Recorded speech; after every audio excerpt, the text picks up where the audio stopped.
वक्त था, वो लड़की मेरी जिंदगी थी और उसने वक्त बदल दिया। आयरा के माँ बाप राजी हो गए? अब फर्क क्या पड़ता है उनके राजी होने से। मैं चाहता हूँ वो देखे कि जो मेरी जिंदगी को जहन्नुम बनाया ना, वो देखे अपनी आंखों से खुद। कैसी दिल लगी है तू। आयरा को तो पड़ता है। हाँ, मगर उससे भी फर्क नहीं पड़ता मुझे। सुन ले ये सदा कि शादी ऐसे मत करो कामयार। खत जो तुझको लिखे शायद अगर वो मना कर देती आज भी पहले की तरह वापस आ जाऊंगा। अगर मैं खुद नहीं मना करूंगा तो मिल ना सके खैर तू अब जो मिले। यहाँ देखें, कामयार के टूटे हुए दिल की पूरी कहानी इन दो जुमलों में साफ नजर आ रही है।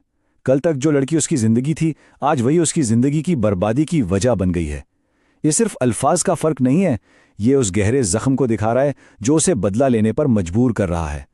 तो जिस जिंदगी को वो जहन्नम समझता है, उसका हिसाब वो कैसे लेगा? कामयार का मंसूबा कोई सीधा साधा नहीं, बल्कि बहुत ही खतरनाक है। उसने अपने इंतकाम पर मोहब्बत का एक खूबसूरत गिलाफ चढ़ा दिया है।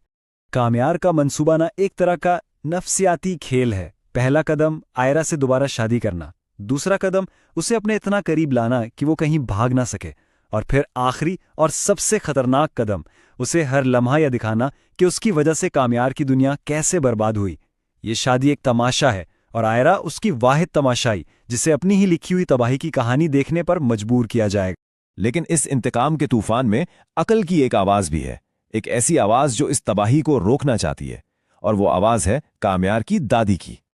दादी सिर्फ कामयार को नहीं बल्कि वो पूरे खानदान को बचाने की कोशिश कर रही हैं। वो अच्छी तरह जानती हैं कि आयरा अपने खानदान के लिए कितनी अहम है, और ये इंतकामी शादी सिर्फ कामयार और आयरा को ही नहीं बल्कि दो खानदानों के मजबूत रिश्तों को भी तबाह कर देगी। वो कामयार को उस गुनाह में पड़ने से रोकना चाहती हैं।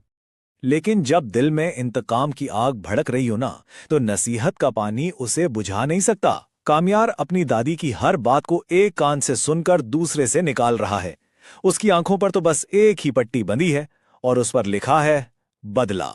तो जब अकल की बात सुनी ना जाए और नसीहत का भी कोई असर ना हो, तो पीछे क्या बचता है? सिर्फ जिद, और इसी जिद की बुनियाद पर एक शादी होने जा रही है।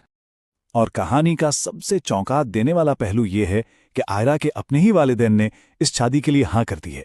इस फैसले ने एक तरफ तो कामयार के इंतकाम का रास्ता बिल्कुल साफ कर दिया है, लेकिन दूसरी तरफ आयरा को एक ऐसे पिंजरे में कैद कर दिया है जिसकी चाबियां अब उसके दुश्मन के पास हैं। तो आखिर में सारी बात घूम फिरकर एक लफ्ज पर आकर रुक जाती है, जिद।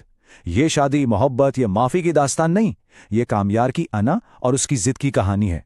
वो बस अपनी जीत चाहता है, भले ही उस जीत की कीमत सबकी बर्बादी ही क्यों ना हो।